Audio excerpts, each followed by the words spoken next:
بسم اللہ الرحمن الرحیم۔ السلام علیکم ورحمۃ اللہ وبرکاتہ۔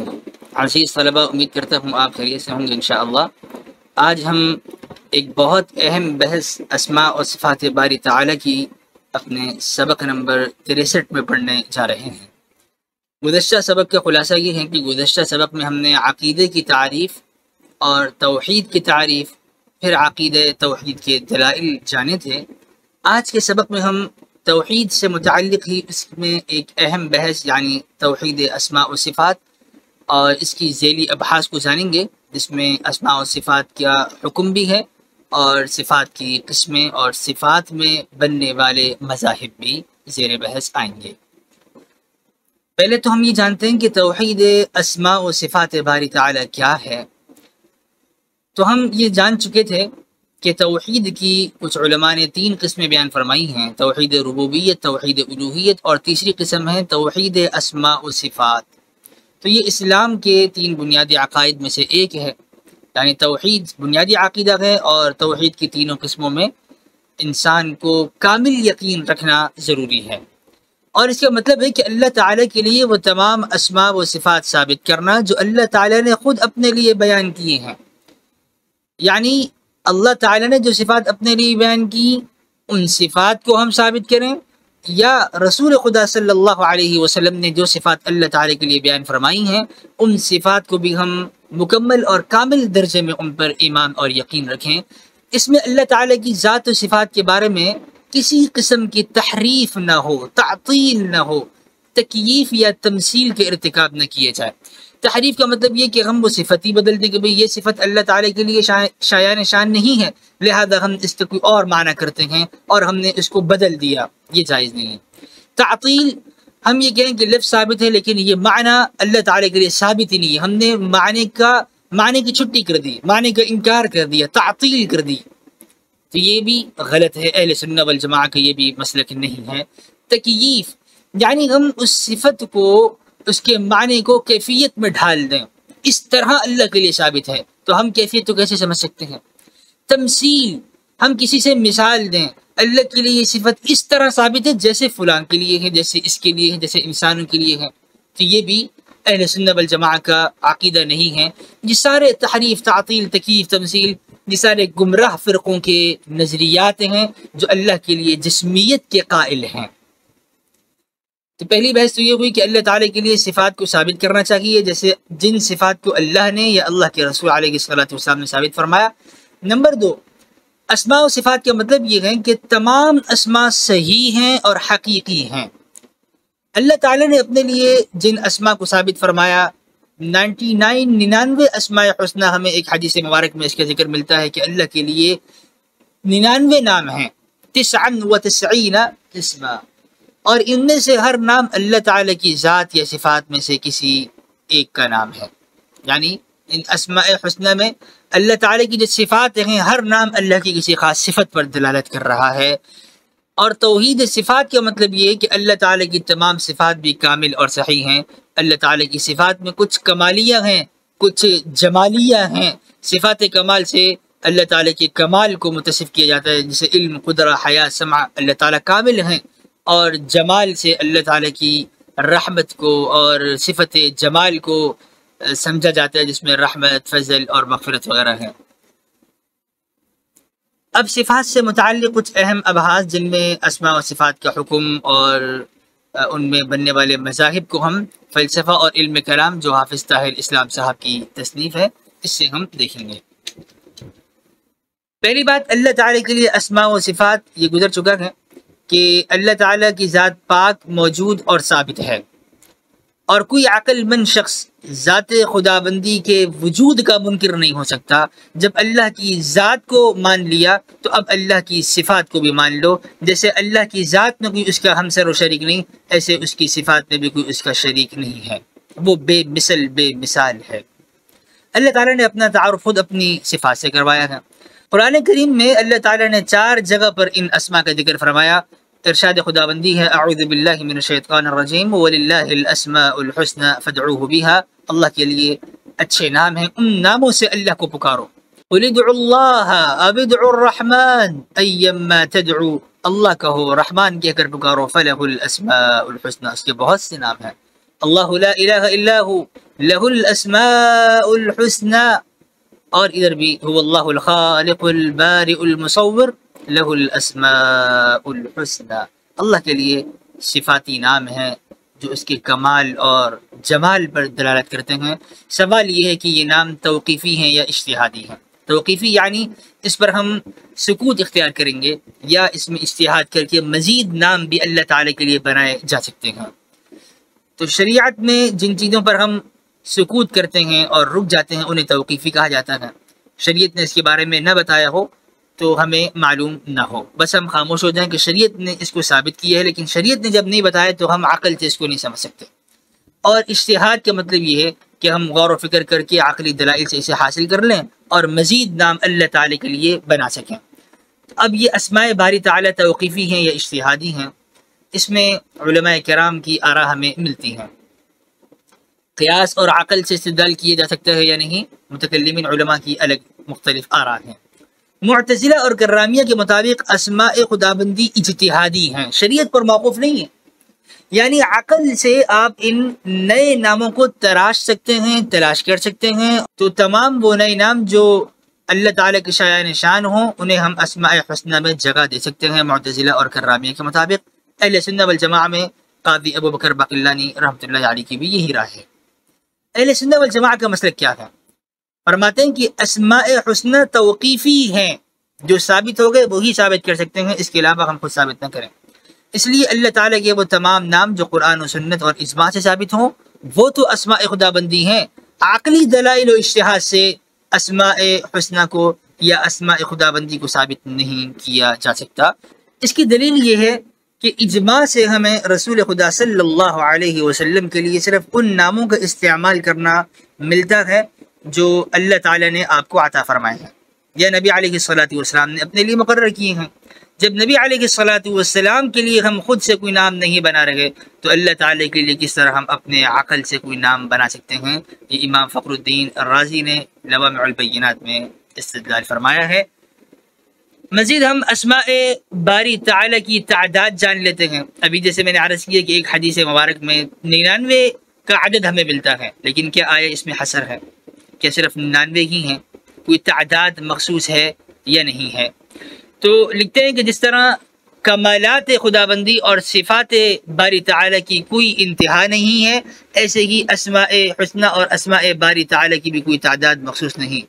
اللہ تعالیٰ کے تمام ناموں کا علم اللہ تعالیٰ کو ہے، ہم وہ نام استعمال کریں گے جو ثابت ہیں، لیکن کیا صرف وہی نام اللہ تعالیٰ کے لیے ہیں؟ اللہ تعالیٰ کا علم تو ہم اس کا احاطہ نہیں کر سکتے، اللہ تعالیٰ کے علم میں اور بھی بہت سے نام ہوں گے جو ہم نہیں جانتے۔ حدیث مبارک میں ہے اسألک بکل اسم ہوا لک، نبی علیہ الصلوۃ والسلام دعا فرما رہے ہیں کہ اے اللہ میں آپ سے ہر اس نام سے سوال کرتا ہوں جو آپ کے لیے ہے، جس سے آپ نے اپنے آپ کو موسوم کیا، آپ نے اپنے لیے وہ نام چنا، یا آپ نے اپنا وہ نام اپنے بندوں میں اور مخلوق میں کسی کو سکھایا، یا آپ نے اپنا وہ نام اپنی کتاب میں نازل فرمایا، اب استأثرت به فی علم الغیب عندک، یا اسے اپنے خزانے غیب میں آپ نے مخفی رکھا۔ تو ان تمام ناموں سے میں آپ سے سوال کر رہا ہوں۔ تو پتہ یہ چلا کہ اسماء باری تعالیٰ کی کوئی تعداد مخصوص نہیں ہے، ہم چند ناموں کو جانتے ہیں اور وہ وہی نام ہیں جو قرآن و سنت میں ثابت ہیں۔ دوسری بحث، اسماء باری تعالیٰ کے بعد ہم صفات باری تعالیٰ کی طرف بڑھ رہے ہیں کہ آیا صفات کا مطلب کیا ہے اور صفات کا عقیدہ کیوں رکھا جاتا ہے؟ تو اہل سنت والجماعہ کا عقیدہ ہے کہ اللہ تعالیٰ کے لیے صفات کامل ہیں، اللہ تعالیٰ کی ذات کی مانند، جیسے ذات قدیم ہے ایسے ہی اللہ تعالیٰ کی صفات بھی قدیم ہے، اور قدیم اسے کہتے ہیں جو عدم نہ قبول کرے، یعنی جس پر کبھی عدم نہ آیا ہو، جو ہمیشہ سے ہو، اس کی کوئی ابتدا نہ ہو۔ آسان الفاظ میں قدیم وہ ہے جو حادث نہ ہو، یعنی جس کی کوئی ابتدا نہ ہو اور نہ ہی اس کی کوئی انتہا ہو، جو ہمیشہ سے ہو اور ہمیشہ ہو، اور یہ صرف اللہ تعالیٰ کی ذات ہے جو قدیم ہے۔ معتزلہ کہتے ہیں کہ اللہ تعالیٰ کے لیے الگ سے صفات ثابت نہیں کی جا سکتی، اور ان کی دلیل یہ ہے کہ اللہ تعالیٰ کی ذات تو قدیم ہے، لیکن اگر ہم صفات کو بھی قدیم مان لیں تو تعدد قدماء لازم آئے گا، یعنی بہت سارے قدیم بن جائیں گے، اور یہ بہت سارے قدماء کا بننا یہ توحید کے منافی ہے، لہذا ہم صفات کو نہیں مانتے، یہ معتزلہ کا کہنا ہے۔ لیکن ان کی بات درست نہیں ہے، کیوں؟ اس لیے کہ ذات کا قدیم ماننا اور ہے، اور صفات کا قدیم ماننا یہ ذات کے قدیم ماننے میں اور اس میں توحید کے منافی نہیں ہے۔ ایک ذات قدیم کے لیے مختلف صفات قدیمہ کو ثابت کرنا، اس سے توحید پر کوئی زد نہیں پڑتی، اور خصوصاً جب اللہ تعالیٰ نے خود اپنے لیے صفات کو ثابت کر دیا، اللہ سمیع ہیں، بصیر ہیں، علیم ہیں، جب اللہ نے اپنے لیے صفات کو ثابت کیا ہے تو ہم کیوں نہ ثابت کریں؟ تو صفات بھی قدیم ہیں۔ اس میں طویل ابحاث ہمیں مفصل کتابوں میں ملتی ہیں۔ اللہ تعالیٰ کے ارشاد ہے لیس کمثلہ شیء وہو السمیع البصیر، جیسے اللہ کی ذات کی طرح کوئی چیز نہیں، ایسے ہی اللہ کی صفات کی طرح کوئی چیز نہیں۔ اللہ تعالیٰ اپنی ذات کا تعارف اپنی صفات سے فرما رہے ہیں کہ وہ سمیع اور بصیر ہے، تو جیسے اللہ کی ذات قدیم ہے، اللہ کی صفات بھی قدیم ہے۔ اب ہم صفات باری تعالیٰ کی قسموں کی طرف بڑھ رہے ہیں۔ اسماء حسنہ کی بحث کے بعد اب ہم صفات کی بحث شروع کر رہے ہیں، اور صفات کی قسمیں جاننا چاہیں گے کہ صفات کی کتنی قسمیں ہیں۔ تو علماء اہل سنت والجماعت دو قسمیں بیان فرماتے ہیں۔ نمبر 1 صفات ذاتیہ، نمبر 2 صفات فعلیہ۔ ذاتیہ کا مطلب یہ ہے کہ اس میں اللہ تعالیٰ کو ہم ان صفات سے موصوف کرتے ہیں، اور ان صفات کی ضد سے اللہ تعالیٰ کو موصوف نہیں کیا جا سکتا۔ مثلا یہ کہنا کہ اللہ تعالیٰ عالم ہے، تو اب علم کی جو ضد ہے وہ جہل ہے، اس سے اللہ تعالیٰ کو موصوف نہیں کر سکتے کہ وہ عیب ہے۔ کلام، بات کرنا، یہ اللہ تعالیٰ کی صفت ہے، اور اس کی ضد خرس یعنی بات نہ کر سکنا، بات کرنے پر قادر نہ ہونا، گونگا پن، تو اس سے اللہ تعالیٰ کو موصوف نہیں کیا جا سکتا، کیونکہ اجداد جو ہیں ضد وہ نقص اور عیب ہوتے ہیں۔ صفات ذاتیہ کے بیان میں ضد عیب ہے، اور اللہ تعالیٰ ہر عیب سے پاک ہے، لہذا صفات ذاتیہ سے تو اللہ تعالیٰ کو متصف کریں گے، لیکن ان کی اجداد سے متصف نہیں کریں گے۔ اب یہ صفات ذاتیہ کتنی ہیں؟ علماء اشاعرہ 7 صفات ذاتیہ بیان کرتے ہیں: حیات، قدرہ، علم، ارادہ، سمع، بصر اور کلام۔ لیکن یہاں پر یہ واضح رہے کہ علماء اشاعرہ صفات ذاتیہ 7 ثابت کرتے ہیں، لیکن جو باقی صفات ہیں ان کا انکار نہیں کرتے۔ ان 7 صفات کو امہات الصفات فرماتے ہیں۔ مثال کے طور پہ اللہ تعالیٰ رزق بھی دیتے ہیں، اللہ تعالیٰ زندگی بھی دیتے ہیں، اور اللہ تعالیٰ موت بھی دیتے ہیں، زندہ بھی کرتے ہیں، موت بھی دیتے ہیں۔ یہ تمام صفات اگر ہم لوٹائیں تو وہ صفت قدرت کی طرف لوٹے گی۔ رزق دینا، زندگی دینا، موت دینا، ان سب کے لیے مرجع کیا ہوگا؟ صفت قدرہ۔ لہذا علماء اشاعرہ کہتے ہیں کہ 7 صفات امہات الصفات ہیں، اور باقی صفات انہی صفات کی طرف لوٹتی ہیں، باقی صفات کا انکار نہیں کرتے۔ اب ان صفات پر 7 صفات پر مختصراً اجمالاً بحث آ رہی ہے۔ حیات کا مطلب ہے کہ اللہ تعالیٰ زندہ ہے، ہمیشہ سے زندہ ہے، ہمیشہ زندہ رہے گا، اور یہ صفت اللہ تعالیٰ کے لیے قرآن کریم میں الحی سے ثابت ہے۔ قدرت کا مطلب ہے کہ اللہ تعالیٰ طاقت والے ہیں، ہر چیز پر اللہ کو قدرت ہے۔ ان اللہ علی کل شیء قدیر، آپ تمام عالم کو پیدا کرنے والے ہیں، قائم رکھنے والے، زندگی دینے والے، رزق دینے والے ہیں، قدرت ہیں۔ علم کا مطلب ہے اللہ تعالیٰ کامل علم رکھنے والے ہیں، ہر چیز کو جاننے والے ہیں، چاہے وہ چھوٹی ہو یا وہ بڑی ہو، کوئی چیز اللہ کے احاطے علم سے باہر نہیں ہے۔ وہ چیز کب ہے، کب تک ہے، کب فنا ہوگی، اللہ تعالیٰ ہر چیز کو جانتے ہیں۔ ارادہ کا مطلب ہے کہ کوئی کام کرنا ارادہ کہلاتا ہے، اپنے اختیار سے بندہ کوئی کام کرے۔ تو اس عالم میں جو کچھ ہو رہا ہے یہ جبر سے نہیں ہو رہا، اللہ تعالیٰ کے ارادے، اختیار، قدرت سے ہو رہا ہے۔ کوئی چیز، کوئی پتا اپنی جگہ سے ہل نہیں سکتا جب تک اللہ تعالیٰ اس کے ہلنے کا ارادہ نہ فرمائے۔ اللہ کے ارادے، اللہ کے اختیار سے، اللہ کی مشیت سے، اللہ کے حکم سے وہ پتا ہل رہا ہے، وگرنہ وہ نہ ہل سکتا ہے، نہ کوئی چیز پیدا ہو سکتی ہے، نہ کوئی چیز فنا ہو سکتی ہے۔ سمع اور بصر کا مطلب ہے سننا، اور بصر کا مطلب ہے دیکھنا۔ تو جو کچھ بھی دنیا میں ہے اللہ تعالیٰ بغیر کسی اسباب کے ان سب چیزوں کو سنتا بھی ہے، ان سب چیزوں کو دیکھتا بھی ہے۔ اس کے لیے اندھیرا، اجالا، دور، نزدیک، سب دیکھنے اور سننے میں برابر ہے۔ اللہ تعالیٰ کالی رات میں کالے پہاڑ پر کالی چونٹی کی آواز کو بھی سنتا بھی ہے اور دیکھتا بھی ہے۔ کلام کا مطلب ہے بولنا۔ اللہ تعالیٰ بغیر اسباب کے بولنے والا ہے، ہم بولنے میں زبان کے محتاج ہیں، اللہ زبان کے محتاج نہیں ہے۔ اللہ تعالیٰ بغیر اسباب کے بولتا ہے اور کلام فرماتا ہے، تو قرآن کریم کلام اللہ ہے۔ یہ تو 7 صفات ذاتیہ ہیں، ان پر مختصر اتنا ہی کلام کیا جا سکتا ہے، مزید اس کی طویل ابحاث ہمیں تفصیلی کتابوں میں ملتی ہیں۔ دوسری قسم صفات کی صفات فعلیہ ہیں۔ صفات فعلیہ کا مطلب یہ ہے کہ صفات فعلیہ میں ہم اللہ تعالیٰ کو ان صفات سے بھی متصف کر سکتے ہیں اور ان کی ازداد اور ضد سے بھی متصف کر سکتے ہیں، اسے ہم صفت فعلیہ کہتے ہیں۔ زندہ کرنا فعل ہے، موت دینا یہ بھی فعل ہے، رزق دینا فعل ہے اور رزق نہ دینا، تنگی کرنا یہ بھی فعل ہے، ثواب دینا عذاب دینا دونوں فعل ہیں، رحم اور غضب دونوں فعل ہیں، اعطاء اور منع دونوں فعل ہیں۔ تو یہاں پہ اللہ تعالیٰ کو ان صفات سے متصف کیا جا رہا ہے اور ان کی ازداد سے بھی متصف کیا جا رہا ہے۔ اب ہم بہت اہم بحث کی طرف بڑھ رہے ہیں جسے ہم صفات متشابہات کے نام سے جانتے ہیں، اور اس میں امت میں کئی گروہ بنے ہیں۔ اہل سنت والجماعت کے مطابق ایمان کے لیے اتنا کافی ہے کہ ہم ان تمام صفات پر ایمان اور یقین رکھیں کہ اللہ تعالیٰ کے لیے صفات ثابت ہیں۔ متشابہ کا مطلب یہ ہے کہ وہ صفات جو قرآن و سنت میں ثابت ہیں لیکن ان کے معنی سے ہمیں تشبیہ مل رہی ہو، یعنی حوادثات جو مخلوقات ہیں ان سے مشابہت یا جسمیت کا معنی ہمیں مل رہا ہو، اسے ہم متشابہ کہتے ہیں، جبکہ قطعی طور پر دلائل قائم ہیں کہ اللہ تعالیٰ کے حق میں یہ معنی ثابت نہیں ہے جو تشبیہ یا تجسیم کا معنی ہماری سمجھ میں آئے، اللہ تعالیٰ کے لیے یہ معنی ثابت نہیں ہے۔ تو صفات متشابہات ان صفات کو کہا جاتا ہے جو قرآن و سنت میں ثابت ہیں اور ان کے معنی میں کسی حادث چیز کے ساتھ مماثلت یا ظاہری معنی ثابت کرنے میں اللہ تعالیٰ کے حق میں وہ معنی جائز نہ ہو، اسے ہم متشابہ کہتے ہیں۔ جیسے نصوص میں ہمیں ید کا لفظ ملتا ہے اور ید کا معنی تو ہاتھ کے ہیں، یہ انسانی عضو ہے۔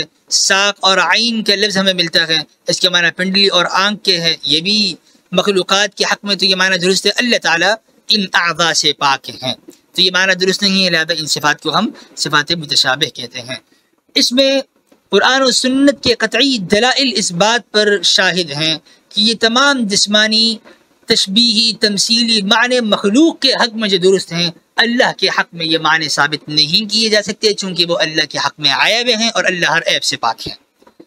اور معتزلہ اور معطلہ نے ان صفات کے ہی انکار کر دیا، کہا کہ یہ صفات ثابت ہی نہیں ہے۔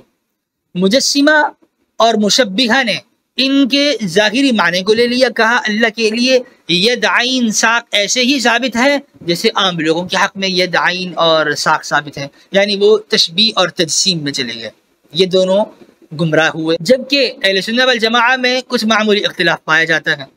ایک ہے صفت متشابہ۔ صفت متشابہ میں ہمیں تین چیزیں ملتی ہیں، ایک اس کا لفظ ہے، ایک اس کا معنی ہے اور ایک اس کی کیفیت ہے۔ لفظ ثابت ہے تمام گروہوں کے نزدیک، تمام مسلم گروہوں کے نزدیک لفظ ثابت ہے۔ کیفیت میں ہم تفویض کرتے ہیں کہ اللہ تعالیٰ کے لیے کیفیت ثابت نہیں ہے، جیسے ہم کیفیت سمجھتے ہیں کہ نزول کیسے ہوتا ہے، اوپر سے ایک چیز نیچے آتی ہے تو اسے ہم نزول کہتے ہیں، یہ کیفیت ہے ہمارے نزدیک، لیکن اللہ کے حق میں کیفیت کس طرح ہے اس کی ہم تفویض کرتے ہیں کہ اللہ تعالیٰ اس نزول کو بہتر سمجھ سکتے ہیں، یہ کیفیت ہمارے حق میں جو ہے اللہ کے حق میں یہ کیفیت نزول کی نہیں ہے۔ اس میں بھی اتفاق پایا جاتا ہے، البتہ معنی میں اختلاف ہے۔ معنی میں کچھ گروہ کہتے ہیں کہ معنی بھی ثابت ہے لغوی اور عرفی طور پر، عرف میں اور لغت میں جو ید کا عین کا ساق کا معنی ہے وہ معنی ثابت ہے، لیکن تشبیہ کیوں نہیں ہے کہ ہم نے کیفیت کی تفویض کر دی۔ لیکن یہاں پر اختلاف اس بات پر ہے کہ جب آپ نے لغوی معنی کو ثابت کر دیا تو تشبیہ تو آ گئی، اگرچہ آپ کہہ رہے ہیں کہ ہم کیفیت کی تفویض کر رہے ہیں، لیکن معنی کو لغت عرف کے اندر ثابت کر دینا اللہ تعالیٰ کے حق میں یہ بھی تو تشبیہ اور تجسیم ہے۔ لہذا زیادہ اعتدال والا مسلک یہ ہے جو اہل سنت والجماعہ متقدمین اور متاخرین کا ہے۔ متقدمین نے فرمایا کہ تفویض کرنا، کہ معنی کو بھی اللہ کے سپرد کر دینا، لفظ ثابت ہے اور کیفیت اور معنی دونوں اللہ کے سپرد ہیں، ہم اس کے معنی کو نہیں سمجھ سکتے۔ جبکہ متاخرین نے کہا کہ اب چونکہ لوگ اس بات پر اعتراض اٹھا رہے ہیں اور وہ تفویض کو نہیں سمجھ رہے، لہذا ان کے لیے معنی میں ہمیں کوئی ایسی تعویل کرنی ہوگی جس پر ہمیں دلائل بھی ملے اور وہ اللہ تعالیٰ کے حق میں مطابق درست ہو، لہذا ہم ید عین بول کر اللہ تعالیٰ کی قوت کو مراد لے لیں اور یہ تعویل کر لیں تو یہ درست ہے۔ تو اہل سنت والجماعت تفویض اور تعویل کے قائل ہوئے۔ تو صفات متشابہات میں علماء اہل سنت والجماعت کے دو گروہ ہمیں ملتے ہیں۔ متقدمین تفویض کے قائل ہیں جو کہ اسلم مذہب ہے، یعنی زیادہ سلامتی والا مذہب ہے، اور متقدمین کے مذہب میں ہمیں تعویل ملتی ہے جو کہ اعلم ہے، اور انہوں نے اس کی مزید وضاحت کی ہے۔ عوام کے لیے تعویل درست ہے، اور خواص کے لیے تفویض کو سمجھ جانا اور اس پر ایمان یقین رکھنا اتنا کافی ہے۔ تفویض کے معنی ہے معنی سپرد کرنا، حوالے کرنا۔ صفات کے باب میں ہم تفویض کی 2 قسمیں کرتے ہیں، یعنی یہ کہ صفات کا معنی تسلیم کیا جائے لیکن کیفیت کو اللہ تعالیٰ کے سپرد کر دیا جائے، اسے ہم تفویض الکیفیہ کہتے ہیں۔ اور دوسرا یہ کہ لفظ ثابت کرنے کے بعد معنی بھی اللہ کے سپرد کیا جائے، جیسے ہم نے کیفیت کے سپرد کیا تھا، اسے ہم تفویض المعنی کہتے ہیں۔ اور تعویل کا مطلب یہ ہے کہ ظاہری معنی چھوڑ کر مجازی معنی مراد لیا جائے اور اس میں تعویل کی جائے۔ تعویل کرنے والے کو مؤولہ کہا جاتا ہے، یعنی جو صفات متشابہات کے ظاہری معنی کو جو اللہ کے حق میں محال ہو اسے چھوڑ کر لغوی معنی پر محمول کرتے ہیں جو سیاق و سباق کے مطابق ہو اور تشبیہ و نقص سے بھی پاک ہو۔ ایسا مجازی معنی مراد لیتے ہیں جو عربی لغت اور محاورے کے مطابق ہو، اس میں تشبیہ اور نقص نہ ہو، اس کو تعویل قریب کہا جاتا ہے۔ اکثر اشاعرہ اور ماتریدیہ متاخرین علماء جن میں امام بیہقی، امام غزالی، رازی، علامہ ابن الجوزی، ان علماء نے تعویل کی ہے۔ خلاصہ درس، اللہ تعالیٰ کے لیے اسماء و صفات ثابت ہیں، اور اسماء حسنہ سے اللہ تعالیٰ کو پکارنے کا حکم خود قرآن کریم نے دیا ہے۔ صفات کی 2 قسمیں ذاتیہ اور فعلیہ بیان کی جاتی ہیں۔ ذاتی کا معنی اللہ تعالیٰ کو ان صفات سے متصف کر سکتے ہیں لیکن ان کی اجزاء سے متصف نہیں کر سکتے۔ اور صفات متشابہات میں کئی گروہ بنے، اہل سنت والجماعہ نے تفویض اور تعویل کو اختیار کیا ہے۔ آئندہ درس کے مندرجات، آئندہ درس میں ہم انشاءاللہ نبوت کے اس بات کی بحث پڑھیں گے۔ والسلام علیکم ورحمۃ اللہ وبرکاتہ۔